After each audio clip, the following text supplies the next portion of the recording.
ஒரு ஊர் முன்னேற்றம் அடைய வேண்டும் என்றால், ஒரு சமுதாயம் முன்னேற்றம் அடைய வேண்டும் என்றால், ஊரிலே அடுத்த மனிதனை பற்றிய பொறாமை இருக்கக்கூடாது, கசப்புணர்வுகள் இருக்கக்கூடாது. முழு ஊர் மக்களும் இணக்கப்பாட்டோடு வாழ வேண்டும். இதைத்தான் அல்லாஹ்வுடைய தூதர் ஸல்லல்லாஹு அலைஹி வஸல்லம் அவர்கள் அந்த சமுதாயத்திலே பயிற்சி கொடுத்து அவர்களை அப்படியே மேம்பாட்டுக்கு கொண்டு வந்தார்கள். அந்த ஒரு தகுதிக்கு நாம் வரக்கூடியவர்களாக இருக்க வேண்டும் சகோதரர்களே. அதனால இந்த ஒற்றுமையை நாம் பாதுகாக்க வேண்டுமாயிருந்தால் கண்டிப்பாக நமக்கு மத்தியிலே 9வது அத்தியாயத்தின் 71வது வசனம் செயல்படுத்தப்பட வேண்டும். என்ன? சகோதரத்துவமா? நன்மைகளை எப்படி ஏவுகின்றோமோ அதே போல தீமைகளையும் தடுக்க வேண்டும். பிறர் நம்மிடத்திலே வந்து ஒரு தீமைக்கு நம்மை துணைக்கு அழைக்கின்ற சந்தர்ப்பத்திலே அவரை தடுத்து நிறுத்தி, இது பாவம், இது செய்யக்கூடாது, இதை நீயும் செய்யக்கூடாது, என்னையும் துணைக்கு நீ சேர்த்திக் கொள்ளக் கூடாது என்று அவனை தடுக்க வேண்டும். அது மட்டுமல்ல, இந்த ஆயத்திலே வருகின்ற சகோதரத்துவத்தின் அடுத்தொரு அடையாளம் அது ஜும்மாவில் தான் சொல்லப்பட வேண்டும். ஆனால் இப்பொழுதும் சொல்லுகிறேன், இன்ஷா அல்லாஹ் ஒரு ஜும்மா ஒன்று கிடைச்சால் ஜும்மாவிலும் சொல்லுகிறேன். அதாவது அடுத்த அடையாளம் என்ன தெரியுமா? வயுகீமூன ஸலாத்த, தொழுகையை நிலைநாட்டுவார்கள். சகோதரத்துவம் என்றால் ஐங்கால தொழுகையையும் ஜமாத்தோடு நிலைநாட்டுவார்கள். அதுதான் இன்று சமுதாயத்தில் இல்லாமல் இருக்கின்றது. ஊரிலே குடும்பங்களை கேட்டால் 400 குடும்பம், 600 குடும்பம், 650 குடும்பம், 700 குடும்பம் என்று பெருமை பேசுவதற்கு மக்கள் இருக்கிறார்கள். ஆனால் ஜமாத்து தொழுகைக்கு வருவதற்கு மக்கள் இல்லை. நீ யார்? நான் முஸ்லிம். நீ முஸ்லிமா? உனக்கு தொழுகை கடமையா இல்லையா? கடமை. அல்லாஹ்வுடைய தூதர் ஸல்லல்லாஹு அலைஹி வஸல்லம் அவர்கள் இந்த தொழுகையை ஜமாத்தோடு தொழுதார்கள். நீ எப்படி ஜமாத் இல்லாமல் வீட்டில் தொழுவாய்? அப்துல்லா இப்னு அப்பாஸ் ரலியல்லாஹு அன்ஹு தீர்ப்பளிக்கிறார்கள், ஒருவன் ஃபர்தான தொழுகையை ஜமாத்தோடு தொழக்கூடிய எல்லா வசதிகளும் இருந்தும் அவன் பள்ளிவாசலுக்கு போய் தொழாமல் வீட்டிலே தொழுதால் அவனுடைய தொழுகையே அல்ல என்று தீர்ப்பு சொல்கிறார்கள். கண்டிப்பாக ஜமாத்து தொழுகைக்கு வர வேண்டும். அல்லாஹ்வுடைய தூதர் ஸல்லல்லாஹு அலைஹி வஸல்லம் அவர்கள் ஜமாத்து தொழுகை எந்த அளவுக்கு அவர்கள் முக்கியத்துவப்படுத்தி காட்டினார்கள் தெரியுமா? நபி அவர்கள் சக்கரா, அதாவது நோய்வாய்ப்பட்ட இறுதி கட்டம், அந்த நேரத்திலே அவர்களால் தொழுகை நடத்த போக முடியவில்லை. ஆயிஷா நாயகிக்கு சொல்லுகின்றார்கள், அபூபக்கருக்கு ஜமாத் நடத்த சொல்லுங்க. ஆயிஷா நாயகி சொல்லுவாங்க, யார் ரசூலல்லாஹ், என்னுடைய தந்தை இலகிய மனதுடையவர், அவர் அழுதிடுவார். நீங்கள் நின்று தொழுவித்த முசல்லாவில் இருந்து தொழுவிக்கும் போது அழுதிடுவார், அவரால் தாங்கிக் கொள்ள முடியாது. உமருக்கு சொல்லுவோமே, இல்லை அபூபக்கருக்கு சொல்லு. மறுபடியும் ஆயிஷா நாயகி சொல்கிறார்கள், உமருக்கு சொல்லுவோமே என்ற உடனே நபி அவர்கள் கடுமையான வார்த்தையிலே சொல்கிறார்கள், ஏன் எனக்கு எதிராக முரண்படுகின்றீர்கள்? நான் சொன்னதை செய்யுங்கள். அபூபக்கர் ரலியல்லாஹு அன்ஹு சொல்கிறார்கள், அபூபக்கர் ரலியல்லாஹு அன்ஹு ஜமாத் நடத்த ஆரம்பிச்சு இகாமத்து சொல்லப்பட்டு விட்டது, தொழுகையும் நடந்து கொண்டிருக்கிறது, ஜமாத் நடந்து கொண்டிருக்கின்றது. இந்த நேரத்தில் நபி அவர்களுக்கு கொஞ்சம் தெம்பு வருகிறது. அவர்கள் சொன்னார்கள், நான் ஜமாத்துக்கு போக வேண்டும் என்ற உடனே அலி ரலியல்லாஹு அன்ஹு அவர்களும் அபூ தல்ஹா ரலியல்லாஹு அன்ஹு அவர்களும் வந்து நபி அவர்களை ஜமாத்துக்கு அழைத்து செல்கிறார்கள். எப்படி? அலி ரலியல்லாஹு அன்ஹு இந்த பக்கம், அபூ தல்ஹா ரலியல்லாஹு இந்த பக்கம், நபி அவர்கள் 2 கைகளையும் அவர்களுடைய 2 தோள்களிலும் போட்டு, கழுத்துல தோல்ல போட்டுக்கொண்டு அவருடைய 2 கால் பெருவிரல்களும் நிலத்திலே இழுபட அவர்கள் போனார்கள். போய் நபி அவர்கள் போறதை கண்டு அபூபக்கர் ரலியல்லாஹு அன்ஹு பின்வாங்கி, அப்ப அபூபக்கர் தான் இமாம், பின்வாங்கி பின் சப்புக்கு போவது, முதலாம் சப்புக்கு போக முயற்சி செய்தார்கள். நபி அவர்கள் கையால் சைக்கினை காட்டு வேண்டாம் என்று தடுத்தார்கள். தடுத்து விட்டு நபி ஸல்லல்லாஹு அலைஹி வஸல்லம் இமாமுக்கு நேராக போய் அவர்கள் உட்கார்ந்து, அதாவது சம்மானம் கொட்டி உட்கார்ந்து நபி அவர்கள் அந்த இடத்திலே தொழுதார்கள். அந்த தொழுகை எப்படி நடந்தது தெரியுமா? நபி அவர்கள் தொழுகை நடத்தினார்கள், அதை தொடர்ந்து அபூபக்கர் ரலியல்லாஹு அன்ஹு அவர்களும் அதை நடத்தினார்கள். அபூபக்கர் ரலியல்லாஹு அன்ஹுடைய சத்தத்துக்கு தான் மக்கள் மௌனங்களாக தொழுதார்கள் என்ற இந்த சம்பவத்தை சஹீஹுல் புகாரியிலே பார்க்கின்றோம். சகோதரர்களே, எழுந்து நடக்க முடியாத நேரத்திலும் கூட ஜமாத்து தொழுகைக்கு சென்று நபி ஸல்லல்லாஹு அலைஹி வஸல்லம் தொழுதிருக்கின்றார்கள். நமது மக்கள் எல்லாம் இரவிலே வீணாக பொழுதை வீணாக்கி பொழுதை கழித்து விட்டு இரவு 12 மணி 1 மணிக்கு நித்திரை கொண்டு விட்டு ஃபஜ்ர் தொழுகை இல்லாமல் நித்திரை கொள்ளக்கூடிய மக்களை இன்று நாம் பார்க்கின்றோம். இந்த வாழ்க்கை இருக்கின்றது, மறுமையிலே அல்லாஹ்விடத்திலே மிக கடுமையாக தண்டனைக்குள்ளாக வேண்டிய நிலைமை நமக்கு வந்துவிடும். இந்த நிலைமை முற்றிலும் மாற்றி அமைக்கப்பட வேண்டும்.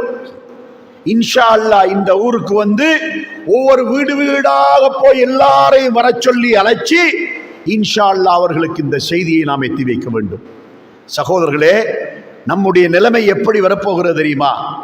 அதாவது இந்த உலகத்தில் வாழுகின்ற மனிதர்களோடு அல்லாஹு தாலா பேசினான் என்றால் நபிமார்களோடு மட்டும்தான் பேசினான். ஆனால் சக்கராத்துடைய நேரத்தில் பாவிகள் அல்லாஹ்வோட பேசுகிறார்கள், அல்லாஹ் அதுக்கு பதில் சொல்றான். சக்கராத்துடைய நேரம் மூமின்களுக்கு பேச வேண்டிய எந்த தேவையும் கிடையாது, மூமின்களுக்கு எந்த கவலையும் கிடையாது. சக்கராத்துடைய நேரத்தில் அவர்களுக்கு நற்செய்தி சொல்வதற்கு தான் மலக்குகள் வருவார்கள். அல்லாஹ்வோட பேசிக்கொண்டு நேரத்தை வீணாக்க மாட்டார்கள் மூமின்கள். ஆனால் பாவிகள் அல்லாஹ்வோட பேசுவார்கள்.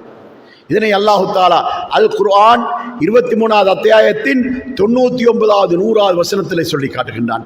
ஹத்தா இதா ஜா அஹதஹுல் மௌத்து கால ரப்பிர்ஜிஊன். அலட்சிய போக்கோடு வாழுகின்ற, ஜமாத்து தொழுகைக்கு வராமல் ஃபஜ்ர் தொழுகை தொழாமல் ஃபஜ்ர் தொழுகை இல்லாமல் நித்திரை கொண்டு விட்டு இந்த தொழுகையெல்லாம் பாழாக்கிவிட்டு வீணாக ஜும்மாவுக்கும் கூட, அதாவது ஹத்தீம் மிம்பருக்கு இருந்து குத்துபாவை முடிக்க போற தருணத்திலே வந்து இப்படியெல்லாம் அலட்சியமாக வாழுகின்ற ஒரு வாழ்க்கை இருக்கின்றதே. இப்படி வாழுகின்ற இந்த வாழ்க்கை வாழுகின்ற ஒவ்வொருவரும் சக்கராத்துடைய நேரம் வருகின்ற நேரத்திலே அல்லாஹ்வோட பேசுகிறான். ரப்பிர்ஜிஊன், அல்லாஹ்வே உடனே மௌத்தாக்கி விடாதே, கொஞ்சம் பிற்படுத்தி விடு, எனக்கு அவகாசம் தந்து விடு. லஅல்லி அமலு சாலிஹன் ஃபீமா தரக்து, எனக்கு விடுபட்டு போன சில அமல்களை செய்வதற்கு சந்தர்ப்பம் தந்து விடு. அல் குர்ஆன் 7வது அத்தியாயத்தின் 34ஆம் வசனத்திலும் 10வது அத்தியாயத்தின் 49ஆம் வசனத்திலும் அல்லாஹ் ஒரே விஷயத்தை சொல்கின்றான். லிகுல்லி உம்மத்தின் அஜல் ஃபைதா ஜாஅ அஜலுஹும் லா யஸ்தகிரூன ஸாஅத்தன் வலா யஸ்தக்திமூன்.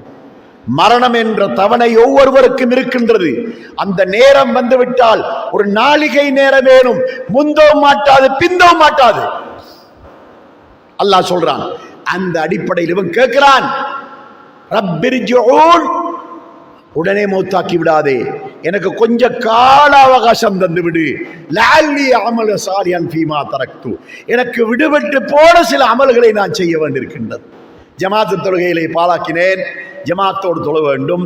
சுபஹு தொழாமல் உறங்கினேன், சுபஹு தொழ வேண்டும். தஹஜ்ஜுத் என்பது என்னுடைய சிந்தனையிலே கிடையாது, அதனை தொழ வேண்டும். இப்படி அவருடைய மனசுல எத்தனையோ எண்ணங்கள் வரும். அல்லாஹ்விடத்தில் சொல்றான், விடுபட்டு போன அமல்களை நான் செய்ய வேண்டும் என்றா அல்லாஹ் அவனை பார்த்து என்ன சொல்றது தெரியுமா? கல்லா இன்னஹா கலிமத்துன் ஹுவ காயிலுஹா, நீ மாத்திரம் கிடையாது, உன்னை போன்ற அலட்சிய போக்கோடு வாழ்ந்துவிட்டு மரணத்தை தழுவுகின்ற, சக்கராத்தை அடைகின்ற ஒவ்வொருவரும் இப்படித்தான் என்னிடத்திலே வந்து கெஞ்சுவார்கள், கதறுவார்கள். ஆனால் எந்த வாய்ப்பும் வழங்கப்பட மாட்டாது.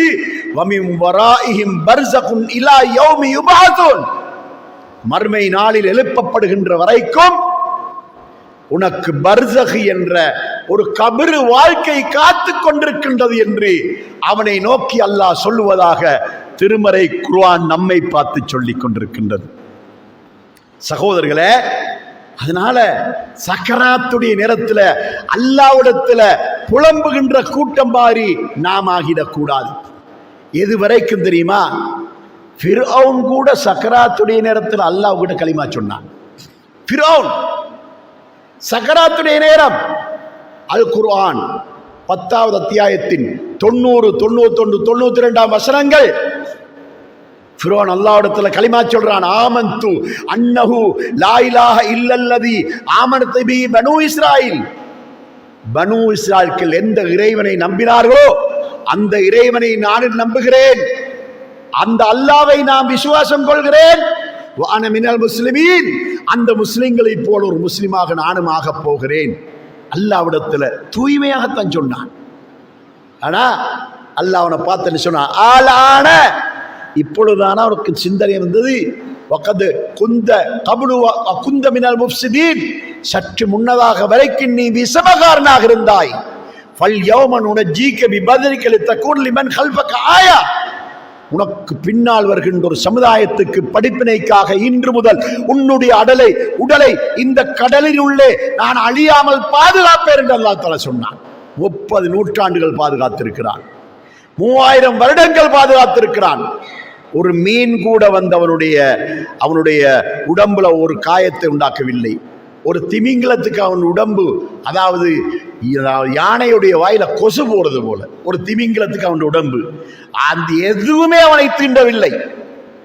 30 நூற்றாண்டுகள் அவனுடைய உடலை பாதுகாத்து அல்லாஹ் வெளியாக்கி கொடுத்திருக்கின்றான். அப்படிப்பட்ட ஃபிர்அவுனும் சக்கராத்திலே கலிமா சொன்னான். ஆனால் அல்லாஹ் ஏற்றுக்கொள்ளவில்லை. ஏற்றுக்கொள்ளாததுக்கு ஒரு காரணம் இருக்கின்றது, என்ன தெரியுமா? முன்கூட்டி அல்லாஹ் சொல்லிவிட்டான். 4வது அத்தியாயத்தின் 18வது வசனம், வலைசத்தி தௌபத்து லில்லதீன யஅமலூன ஸய்யாத்தி ஹத்தா இதா ஹதர அஹதஹுமுல் மௌத்து கால இன்னி துபுத்துல்லான். சக்கராத்துடைய நேரம் வரைக்கும் பாவம் செய்து கொண்டிருந்து விட்டு, அமல்களிலே அலட்சியமாக வாழ்ந்து விட்டு, தொழுகையிலே பொடுபோக்காக வாழ்ந்து விட்டு, சக்கராத்துடைய நேரம் வந்த உடனே இன்னி துபுத்துல்லான், அல்லாவே நான் உன்னிடத்தில் பாவ மன்னிப்பு தேடுகிறேன், மன்னித்து விடு என்று சொன்னால் லைசத்தி தௌபா, அவனுக்கு தௌபா கிடையாது.